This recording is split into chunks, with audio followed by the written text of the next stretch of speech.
Satuan Pelayanan Pemenuhan Gizi SPPG Dapur Kebayun Tapos Depok menerapkan prosedur ketat dalam proses produksi MBG.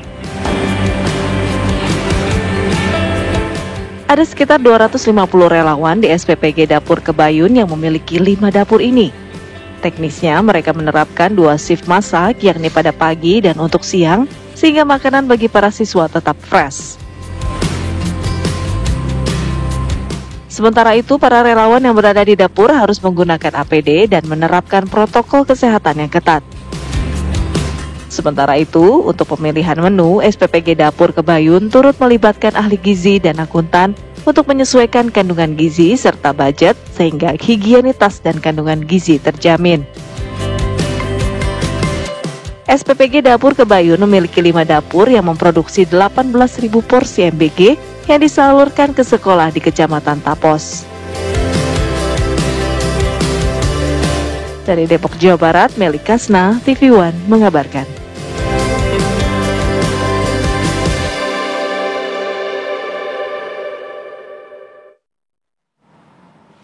Ya, pemirsa, Sentra Pelayanan Pemenuhan Gizi atau SPPG atau Dapur MBG Makan Bergizi Gratis di Lanut Hussein Sastra Negara Bandung, Jawa Barat terus mengedepankan kualitas dan juga kebersihan dalam proses penyajian makanan, termasuk juru masak yang telah tersertifikasi nih. Bahkan IPAL yang ada ini jadi percontohan oleh Kementerian Lingkungan Hidup. Ya pemirsa, kalau kita lihat Satuan Pelayanan Pemenuhan Gizi atau Dapur MBG lah ya kalau kita menyebutnya, ini memang merupakan salah satu yang menjadi percontohan ya. Seperti misalnya pemirsa, kalau kita melihat salah satu dapur ini, nih ya sudah kita tampilkan ya di layar kaca ya. Ini adalah para petugas dapur yang diberikan pelatihan khusus mengenai sanitasi misalnya, kemudian keamanan pangan, guna menjamin makanan yang disajikan itu aman dan juga sehat untuk dikonsumsi, terutama kan tidak hanya bagi siswa ya, tapi juga ada ibu hamil dan juga ibu menyusui. Dan Lanut Hussein Sastra Negara Marsma TNI MD Irman Fatur Rahman ini juga menyatakan bahwa pengawasan rutin memang sudah dilakukan juga, terutama oleh tim kesehatan. Jadi untuk memastikan semua makanan ini aman dan juga berkualitas saat kemudian nanti disantap oleh para penerima MBG ya. Distribusi makanan juga kemudian diawasi langsung oleh pihak TNI dan juga Polri untuk memastikan bahwa seluruh bantuan bisa sampai dengan aman kepada para penerima manfaat. Bahkan IPAL milik SPPG ini juga menjadi percontohan nasional. Seluruh staf dapur juga telah mengikuti sertifikasi dan bahkan kursus sesuai dengan arahan dari pemerintah.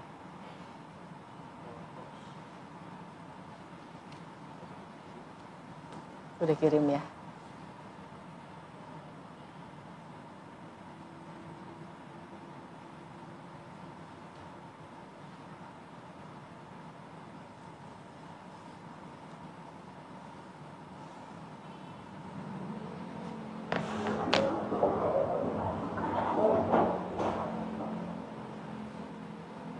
Ya pemirsa, menanggapi kasus keracunan makanan bergizi gratis, Presiden Prabowo Subianto memerintahkan bahwa dapur-dapur MBG yang dikelola oleh Satuan Pelayanan Pemenuhan Gizi atau SPPG ini wajib memiliki alat uji atau test kit untuk bisa kemudian memastikan bahwa makanan yang mereka produksi sebelum diedarkan ke sekolah-sekolah atau anak dan juga balita serta ibu hamil ini memang siap untuk dikonsumsi. Telah menyelamatkan minimal 300 triliun rupiah. 300 triliun rupiah inilah yang kita pakai untuk makan bergizi gratis. Saudara-saudara sekalian, sampai hari ini sudah menjelang 30 juta penerima manfaat. 30 juta anak dan ibu-ibu hamil tiap hari menerima makanan. Bahwa ada kekurangan, iya. Ada keracunan makan, ya. Kita hitung dari semua makanan yang keluar, penyimpangan atau kekurangan atau kesalahan itu adalah 0,00017%.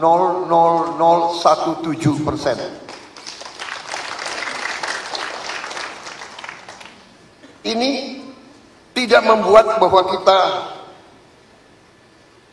puas dengan itu, tapi namanya usaha manusia yang demikian besar, yang belum pernah dilaksanakan, saya kira, dalam sejarah dunia. Berhasil memerlukan 11 tahun untuk mencapai 40 juta penerimaan manfaat. Presiden yang cerita sama saya, mereka butuh 11 tahun. Kita 11 bulan sudah 30 juta.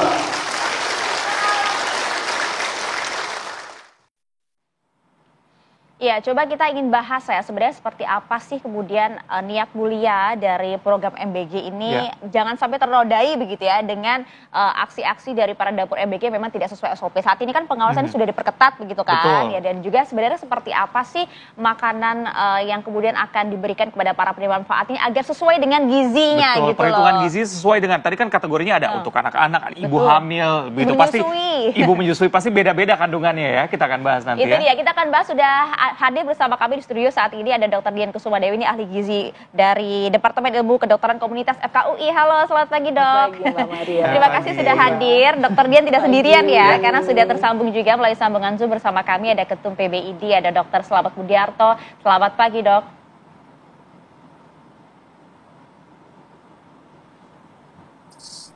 Oke. Nanti akan bergabung bersama kami ya. Tapi sebelum ini dia. Iya. Sebelum berbincang lebih dalam, kita akan mengajak pemirsa untuk mengintip dulu nih, gimana sih persiapan dari makanan-makanan di SPPG di Depok, Jawa Barat ya. Kita akan lihat bagaimana prosesnya begitu. Bersama rekan kami ada Iman Fajar yang siap melaporkan untuk Anda. Iman, selamat pagi. Gimana sih persiapan masak-masak di dapur MBG di sana?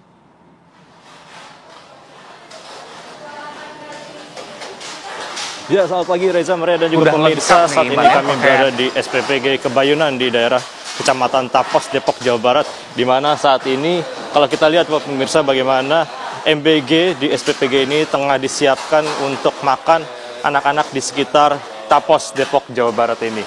Dan kalau kita lihat di sini pemirsa, memang sebelumnya juga telah dilakukan masak sejak dini hari tadi. Dan ini rencananya akan didistribusikan kurang lebih pada pukul 9 nanti ya. Nah, kalau kita lihat ini ada berbagai macam ya prosesnya, dan untuk itu kita langsung saja ngobrol-ngobrol dengan kepala SPPG-nya yang ada di sini dengan Ibu Sakinah. Selamat pagi Ibu. Selamat pagi. Oke, Bu Sakinah, mungkin boleh dijelaskan sebenarnya seperti apa sih proses persiapan makan bergizi gratis di SPPG ini, mulai dari perencanaan hingga distribusi ke sekolah-sekolah? Ya. Jadi kalau dari proses perencanaan itu pertama kita kan di sini punya ahli gizi. Jadi setiap dapur ini punya ahli gizi masing-masing. Nanti mereka yang akan merencanakan menu yang sesuai dengan gramasi dari masing-masing anak sekolah. Jadi kita sesuaikan kebutuhannya, baik itu maupun alergi ataupun tingkat sekolahnya. Jadi gramasi antara anak TK atau PAUD dengan SD dan SMA itu kembali disesuaikan oleh ahli gizi. Kemudian setelah dia membuat menu, maka kita membuat pemesanan bahan baku. Nah, di sini memang di dapur ini kita tidak menyetok bahan baku dalam jangka waktu yang lama. Jadi begitu menu untuk besok harus dimasak, jadi bahan bakunya datangnya sore atau malam itu dalam keadaan fresh, jadi langsung diolah dan langsung sebagian besar habis pada hari itu. Jadi kita tidak menyetok khususnya bahan baku basah dalam waktu yang lama. Nah, kalau untuk bahan baku kering seperti susu dan lain-lain itu kita punya gudang penyimpanan sendiri yang terpisah. Kemudian nanti setelah proses penerimaan bahan baku selesai, nanti di malam hari pukul 11 malam itu shift yang memasak atau tim helper dan juga chef itu akan datang untuk memasak bahan baku. Nah, nanti tadinya kalau untuk pengolahan bahan baku itu dimulai dari jam 4 sore sampai jam 11 malam. Itu proses pengolahan, pembersihan, pemotongan, dan lain-lain. Kemudian nanti pada jam 1 malam bahan baku tersebut dimasak, diolah, dan kemudian di-packing oleh tim packer. Nah, ini saat ini masih berlangsung pemorsian untuk penerima manfaat rata-rata SMA dan SMP. Kalau untuk TK dan PAUD itu kebetulan beberapa sudah ada yang dikirimkan karena masuknya pagi gitu. Jadi di sini kita berupaya menjaga konsistensi makanan supaya sampai di sekolah itu fresh. Jadi kita dari awal juga sudah koordinasi dengan tim sekolah gitu untuk mengirimannya di jam berapa dan pada saat mereka istirahat pertama atau kedua supaya mereka bisa langsung menyantap makanan tersebut gitu. Bicara soal penerima manfaat ini kan di SPPG Kebayunan kalau tidak salah ada sekitar 16.000 penerima manfaat ya untuk satu dapurnya kira-kira 3.800 ya Mbak, betul ya? Nah, kira-kira gimana sih untuk menjaga kualitas makanan yang diterima oleh siswa ini seperti apa yang dilakukan oleh SPPG ini? Ya, yang pertama untuk menjaga kualitas makanan itu sendiri, seperti tadi yang saya jelaskan, untuk bahan baku itu kita langsung terima fresh dari supplier dan bahan baku yang kita terima hari itu langsung diolah Pak untuk menu di hari berikutnya. Jadi tidak ada yang kita simpan dalam jangka waktu yang lama. Nah, yang kedua untuk pengirimannya dan pemackingannya kita sesuaikan dengan jam masuk sekolah. Jadi kita sebelumnya sudah mengedukasi siswa sekolah bahwa makanan yang sampai di tempat mereka itu maksimal tidak boleh lewat dari 1 jam untuk dikonsumsi begitu. Jadi sehingga ini menghindari kejadian seperti makanan basi atau mungkin keracunan karena makanannya terlalu lama dibiarkan gitu. Karena kan kita punya danger zone. Nah, jadi kita berupaya mengingatkan sekolah supaya tidak melewati danger zone tersebut gitu dari makanan. Bicara tadi soal makanan basi ini kan juga ramai diperbincangkan di publik. Dan pemerintah juga rencananya kan akan mengetatkan kembali standarisasi dari SPPG ini kan salah satunya SLHS, betul ya Mbak? Nah, kalau bicara soal SLHS atau standarisasi like higienis sanitasi ya, ini sebenarnya seperti apa sih Mbak proses pengurusannya, apakah ribet atau seperti apa, mungkin bisa jadi masukan kepada SPPG lainnya nih Mbak? Sebelumnya dari Puskesmas mereka sering datang ke sini secara berkala, lebih tepatnya sebulan sekali untuk konsultasi terkait kesehatan dapur. Nah, untuk pengurusan LSHS ini memang dari Puskesmas disampaikan ada 4 tahapan. Yang pertama kita harus uji coba kelayakan dari bahan-bahan alat-alat masak dan alat-alat tempat makanan. Jadi nanti dari Puskesmas diuji lab apakah ompreng atau wadah makanannya aman dan alat masaknya itu bebas timbal dan lain-lain. Kemudian setelah alat uji masakannya aman, nanti kita juga diadakan uji organoleptik atau tes makanan. Nah, kemudian sebenarnya pengurusan LSHS ini lumayan kompleks gitu sih Mas. Nah, selain itu mereka nanti juga akan menguji kesehatan karyawan. Jadi kesehatan karyawan ini nanti dites oleh Puskesmas sebagian besar 50%, terutama yang berurusan langsung dengan makanan seperti karyawan dapur dan karyawan pemorsian. Nah, setelah karyawan ini sudah cek lab dan uji labnya itu aman, kemudian yang terakhir itu adalah cek kondisi lingkungan.